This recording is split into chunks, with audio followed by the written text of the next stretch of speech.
चलो देखिए साथियों, भौतिक विज्ञान में पाठ 1 है और इसमें आंकिक प्रश्न चल रहे हैं। ये मेरे पास सरकारी बुक है और इसमें प्रश्न नंबर 14। जो पहले कुछ न्यूमेरिकल्स हैं वो पहले हो गए, लेकिन दर्पण का जो न्यूमेरिकल है 14, प्रश्न नंबर 14 समझ लीजिए। इसमें प्रश्न 14 और इसमें पेज नंबर है आपका 177 177। प्रश्न 14 हल है। चलो देखिए, 5 सेंटीमीटर लंबाई का कोई बिंब, बिंब मतलब वस्तु है। Yes sir. 5 सेंटीमीटर लंबाई का कोई बिंब यानी वस्तु की लंबाई, वस्तु की लंबाई। चलो बिंब भी लिख दे रहा हूँ, बिंब और ब्रैकेट में लिख दे रहे हैं वस्तु, बिंब और ब्रैकेट में लिख दे रहे हैं वस्तु, वस्तु की लंबाई। बिंब की लंबाई या वस्तु की लंबाई बराबर कितनी है? दे रहा है 5 सेंटीमीटर यानी 5.0 सेंटीमीटर। 0.0 लिखो ना लिखो कोई फर्क नहीं पड़ रहा है।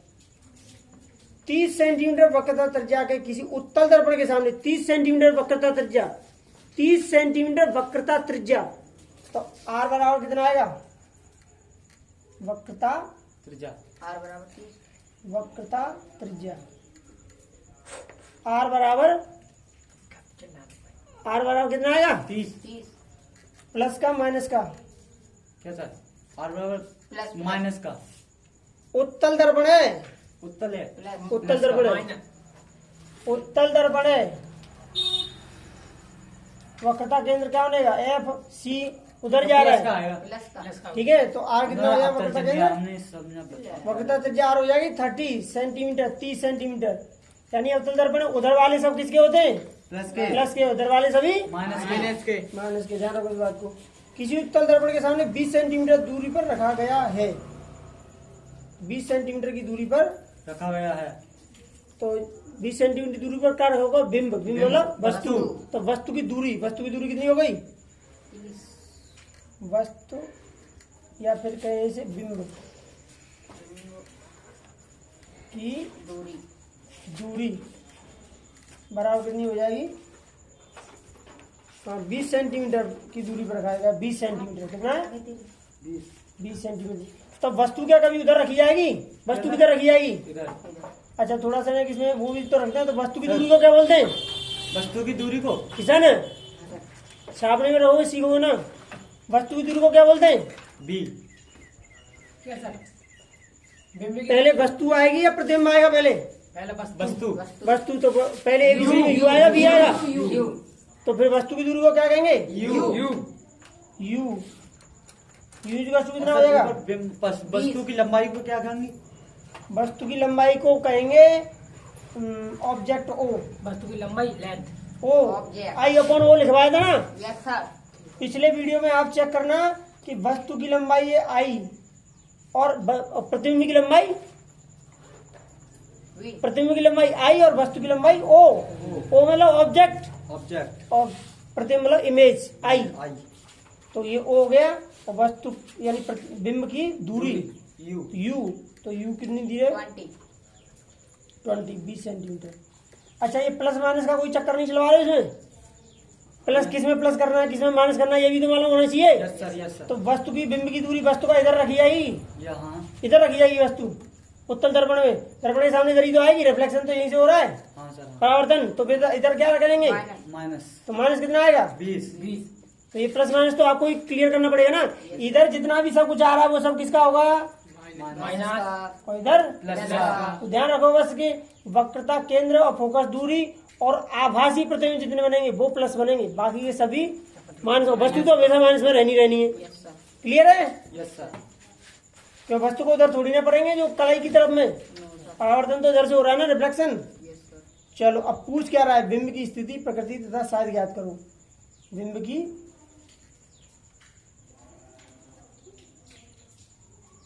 बिंब का साइज यानी बिंब का साइज ही दे रहा है ना, बिंब का साइज। बिंब का साइज पता कर लो, बाकी की प्रकृति और वो सब पता है। बिंब का साइज, तो बिंब का साइज किसे बोलते हैं? बिंब का साइज दे रहा है इसमें भाई साहब। तो बिंब का साइज क्या है?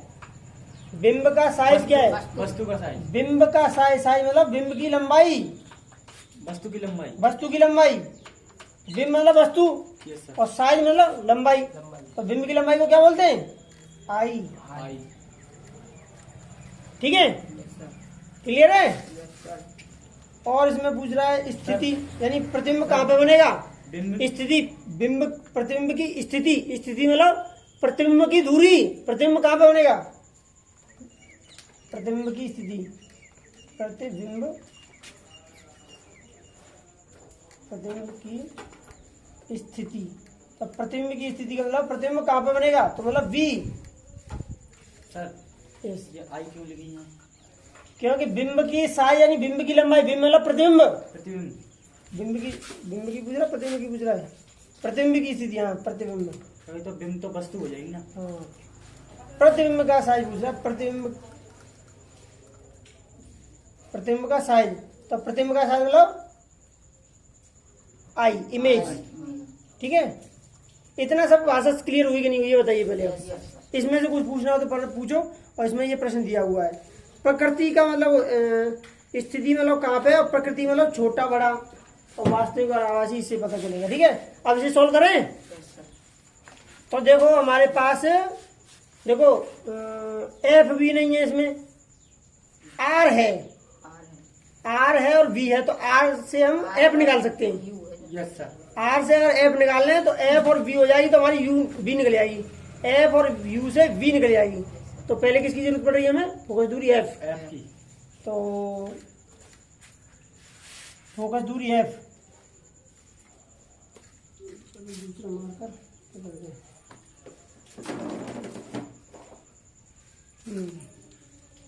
तो फोकस दूरी,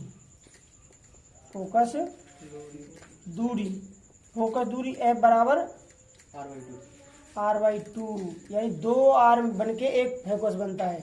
ठीक है, तो F बराबर R कितनी दी है, 30/2। F बराबर 15 सेंटीमीटर। क्लियर है। Yes sir. अब हमारे पास U हो गया, F हो गया, अब B निकाल सकते हैं। तो 1/F बराबर क्या होता है, चलो यहाँ करते हैं थोड़ा सा। 1/F बराबर 1 दर्पण के सूत्र से, बी ए बटे यू। दर्पण नहीं, ए बटे यू, एक बटे यू। सूत्र से, दर्पण के सूत्र से क्या है, 1/F बराबर 1 बटे you V 1/V minus 1/U plus 1/U plus sir minus वो वैल्यू प्लस माइनस उसे बाद में पता चलेगी। हमारा सूत्र ये है। ठीक है, तो 1/F, F कितनी है 15 बराबर 1/V। V क्या है पूछिए, तो 1/V की V रखो, लिसन 1/V का V रखो, और प्लस 1/U, U कितना है माइनस के 20। तो 1/15 बराबर 1/V, और ये ब्रैकेट खुलेगा तो इसे माइनस करते हैं, माइनस 1/20।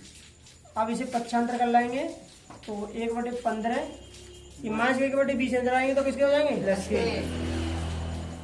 1/V। प्रतिबिंब का बाद में आता है, तो 15 और 20 का एलसीएम कितना आएगा, 60 आएगा। 15 चौक 60, 4 और 20 दिया 60। ठीक है, इक्वल टू 1/V। तो 4 और 3 कितने हो गए, 7/60 इक्वल टू 1/V। तो ये V का इसमें मल्टीप्लाई करेंगे, 60 का इसमें करेंगे, तो 7V इक्वल टू 60। तो V इक्वल टू 60/7, तो V इक्वल टू 7/8 56, 4 40, 7 35, 5 और 7 49, 8.57 लगभग सेंटीमीटर मतलब दूरी पर प्रतिबिंब बनेगा। अब ये किस में आया है, प्लस में आया है। प्लस में आया है तो प्रतिबिंब कैसा होगा, प्लस में तो प्रतिबिंब आभासी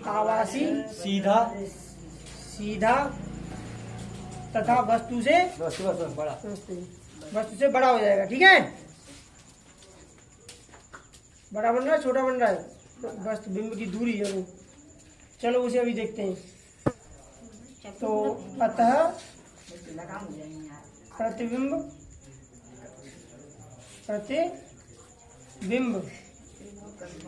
सीधा तथा वास्तविक नहीं आभासी बनेगा, सीधा तथा आभासी बनेगा। क्लियर है। अब इसमें क्या रह गया? चलो इसमें एक पॉइंट और हो गया है, वस्तु की लंबाई, यानी सॉरी प्रतिबिंब का साइज हो गया। ये प्रतिबिंब का साइज पूछ रहा है और वस्तु का साइज यहाँ दिया हुआ है। तो इसे अब क्या करेंगे कि I upon O, image upon object, I upon O equals to होता है V अपॉन U। तो I कितना है? I दिया हुआ, I की वैल्यू पूछी है, यानी इमेज यानी वस्तु के प्रतिबिंब की लंबाई पूछी है। ऑब्जेक्ट दिया हुआ है 5 सेंटीमीटर इक्वल्स टू V हमने निकाल लिया है। V कहाँ पे? 8.57। Yes sir. या समझ लिए 60/7 ही कर लीजिए इसे, ठीक है। और V और U कितना था? U minus 20। जब ये अपॉन में तो अपॉन में 1 मान लें, यस सर। ठीक है। तो I अपॉन 5, ये यहाँ पे भी नहीं आएगा मेरा। 60/20। चलो यहाँ करते हैं I अपॉन 5 इक्वल्स टू, तो ये हो जाएगा 20 का मल्टीप्लाई, यानी 60 अपॉन 140 7 मल्टीप्लाई 20, 140 7 मल्टीप्लाई 20, 140 तो कर लोगे, फिर कैलकुलेशन बढ़ जाएगी। तो इसे सीधा ना कर सकते हो इसे, 23 या 60 माइनस के 3। तो अब इसका ये हो जाएगा I upon 5 image upon 5 equals to minus के 3/7, क्रॉस मल्टीप्लाई करेंगे तो 7I image equals to 5 multiply minus 3, तो I इक्वल्स टू 15 माइनस 15/7, तो I इक्वल्स टू 7 या 14 पॉइंट यस सर। 1 14 पॉइंट ना 3 7 4 या 28 लगभग यही रहेगा, 2.12। ठीक है। तो वस्तु का जो प्रतिबिंब है वो I, मतलब लेकिन ये नेगेटिव नहीं होनी चाहिए क्योंकि प्रतिबिंब की लंबाई कभी माइनस नहीं हो सकती। अतः क्या लिख दीजिए, प्रतिबिंब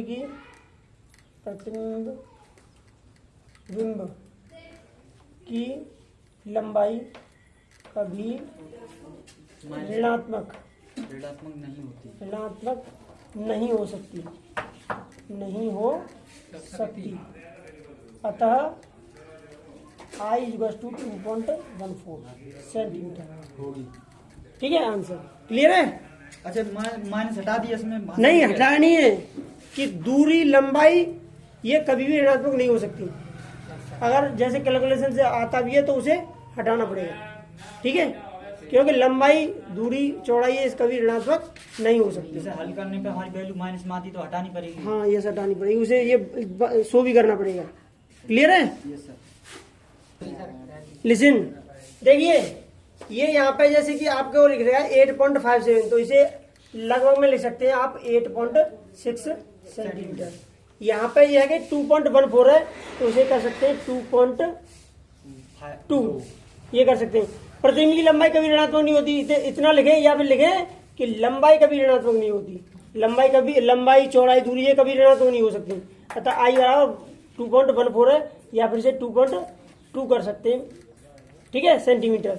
तो अब ये है कि ये प्लस में वैल्यू आई है हमारी, तो इसका मतलब है कि दर्पण के पीछे बनेगा, पीछे बनेगा, और पीछे बनेगा तो क्या बनेगा? आवासी बनेगा, आवासी तो सीधा बनेगा। क्लियर है? तो ये सब समझ में आ गया। नहीं समझ में आया तो इसे रिवाइज की वीडियो को दोबारा से देख सकते हैं, और इसमें इससे पहले वाला वीडियो है जिसमें आपको पता चलेगा कि किसको हमें माइनस में लेना है, किसको प्लस में लेना है, ये सब थ्योरी से आपको क्लियर हो जाएगा। ठीक है, चलो अगला न्यूमेरिकल लेते हैं। चलो आगे न्यूमेरिकल नंबर है इसमें आपका 14 13 नंबर पे जो है, लेकिन जो कि दर्पण वाले कर रहे हैं हम, और इसमें लेंस वाले भी मिक्स है, हम अभी दर्पण वाले लेके चलेंगे। तो प्रश्न 14, हाँ यस 15, चलो ठीक है। इसमें कह रहा है कि 7 सेंटीमीटर साइज का कोई बिंब, 7 सेंटीमीटर साइज का कोई बिंब, बिंब मतलब वस्तु, बिंब मतलब वस्तु, बिंब मतलब वस्तु, और वस्तु बिंब का साइज मतलब वस्तु का, तो वस्तु का साइज मतलब लंबाई, और इसे क्या बोलते हैं? वस्तु मतलब वस्तु है, ऑब्जेक्ट है, ठीक है। तो ये 7 सेंटीमीटर। क्लियर? 18 सेंटीमीटर फोकस दूरी के किसी अवतल दर्पण के सामने, 18 सेंटीमीटर की फोकस दूरी अवतल दर्पण के सामने, तो अवतल दर्पण में क्या होगा? F अवतल दर्पण में फोकस दूरी, अवतल दर्पण की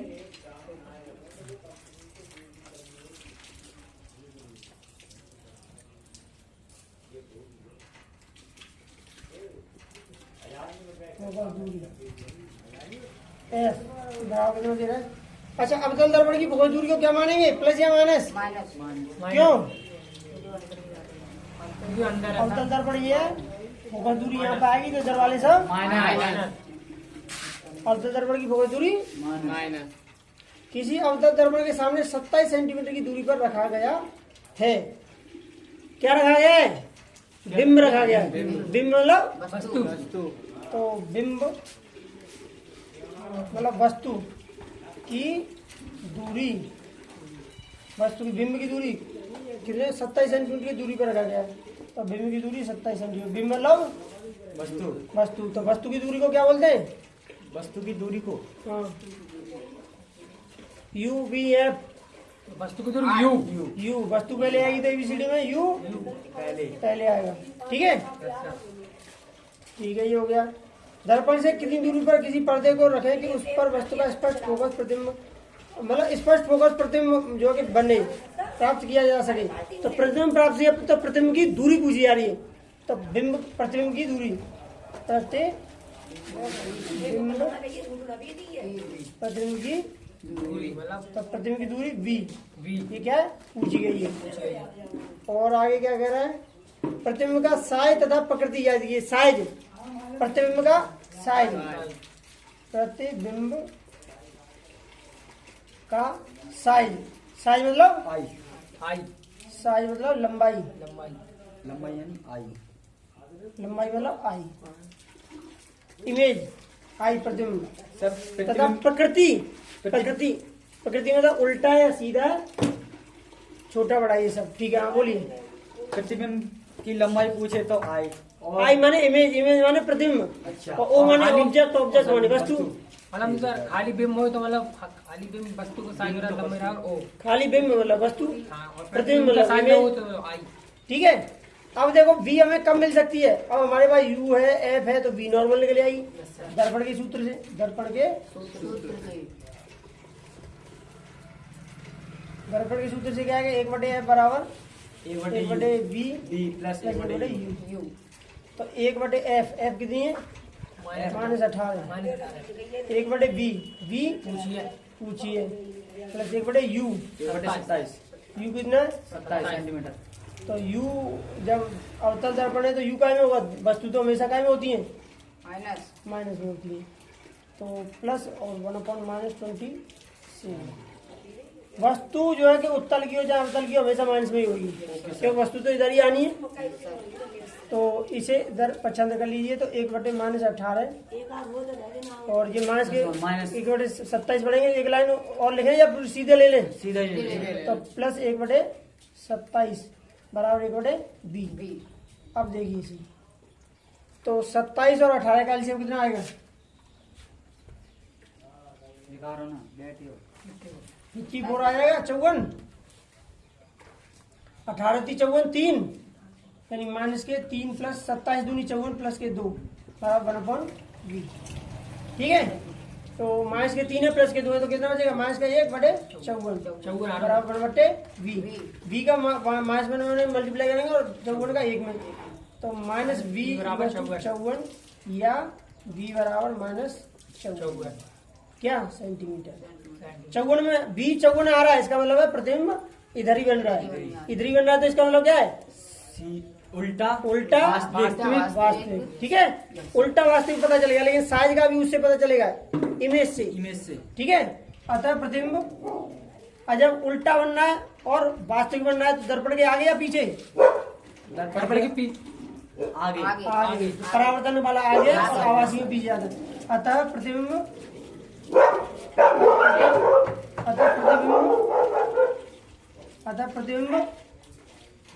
दर्पण के आगे, दर्पण के आगे उल्टा आगे उल्टा वास्तविक तथा वास्तविक बनेगा, लिख दो। वास्तविक बनेगा। अब देखो इसमें रह गया है प्रतिबिंब का साइज यानी प्रतिबिंब की लंबाई। तो प्रतिबिंब की लंबाई के लिए क्या करेंगे, u upon v equal to I upon O, यानी u अपॉन v। आई बराबर तो चलेगा सर, आई बराबर सब u आ रहा है, u मतलब वस्तु, तो वस्तु आती है ऑब्जेक्ट में, ठीक है, या फिर v अपॉन u ऐसे कर लो, और v मतलब बाद में आती है, मतलब इमेज प्रतिबिंब, o अपॉन आई ऐसे। बोलिए। आई बराबर में तो लिखिए, आई तो लगाना प्रतिबिंब का पहले size उसे रख लो, लगाना। ऐसे रख लो, कोई फर्क नहीं पड़ रहा है ऐसे, जैसे आई अपॉन ओ, आई अपॉन ओ, तो आई मतलब इमेज, तो इमेज कहाँ बनेगी, बाद में क्या आएगा, यू या वी अपॉन यू। वस्तु कहाँ बनती है पहले, तो ऑब्जेक्ट वस्तु, ठीक है।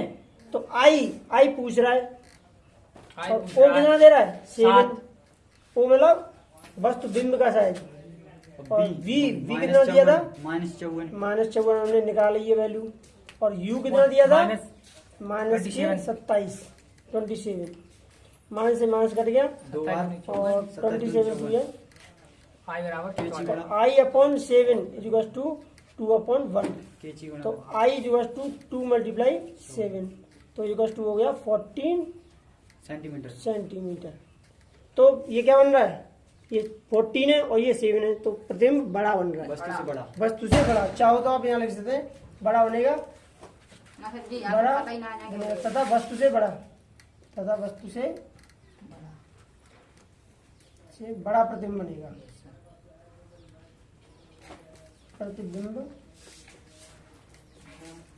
बनेगा। और वहां पे लिखना चाहे तो इस बात को यहाँ पे भी लिख सकते हैं, अतः वस्तु का प्रतिबिंब वस्तु से बड़ा बनेगा, अतः प्रतिबिंब बड़ा बनेगा। ऐसा कर सकते हैं, जैसे बी निकाल ली वहाँ, तो फिर आई निकाल लीजिए, यहाँ ना लिख के लास्ट में लिख दें सब लास्ट में लिख दे सब एक ही बात, ये भी सही है, ठीक है, ओके। Okay sir.